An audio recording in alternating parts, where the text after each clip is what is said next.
Thank you so much for joining me because I'm talking about something very exciting. It's called the 3 pitfalls of intuition. Now, we always talk about the really cool stuff about intuition, all the things that are to be gained from intuition, but I haven't heard anybody talk about the pitfalls.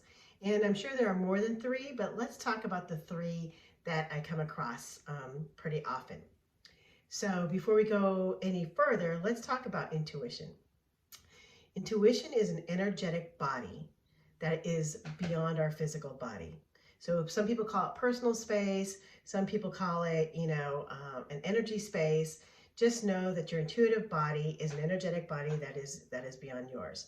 So when I'm going to meet somebody, my energetic body reaches out, meets your energetic body that's also reaching out, and we greet each other before we actually greet each other physically, which means that we can get a lot of information before we see them, smell them, hear them, right?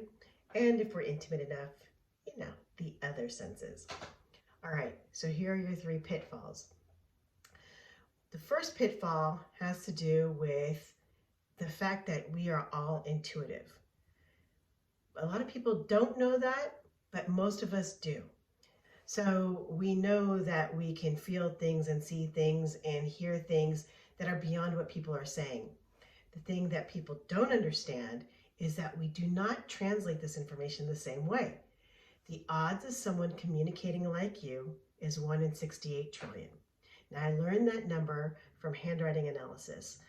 Anne Mahoney, a famous handwriting analysis professional, local person, I believe, once said that the odds of someone writing exactly like you is 1 in 68 trillion, which means that if you're not the same person you were last year, the odds of you writing exactly like you do today is 1 in 68 trillion.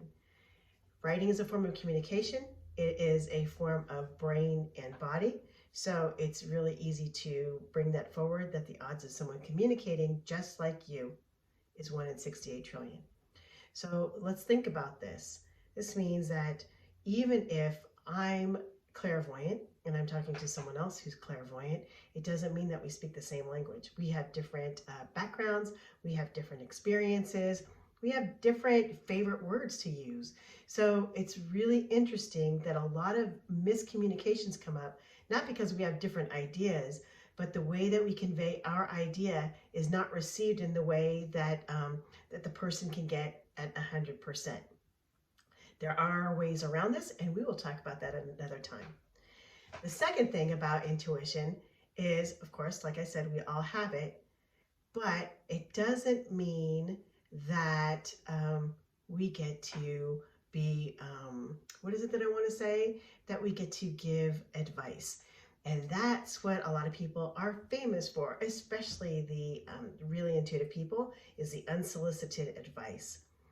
So what happens is that we have this information and we want to give this information. Doesn't mean that the other person is ready to receive. And what that means is then there is a block or a resistance, and then we get frustrated, and they get frustrated, and then again, here we go with a miscommunication, or even worse, a hurt feeling. And once hurt feelings come in the way, then we are talking about a different kind of communication, an emotional communication rather than intuitive. The last thing is that when some people are asking for help and our intuition gives us the answer, it's very important to remember that this is a combination of the two. One is because you have it doesn't mean that it's for them to have. And 2, if it is for them to have, then we have to be very aware of how we communicate it. Not in the way that we want to hear it, but the way that they can receive it at its best. So those are the 3 main pitfalls that I've seen from clients and personal experience of how intuition can get in your way. I hope this helps.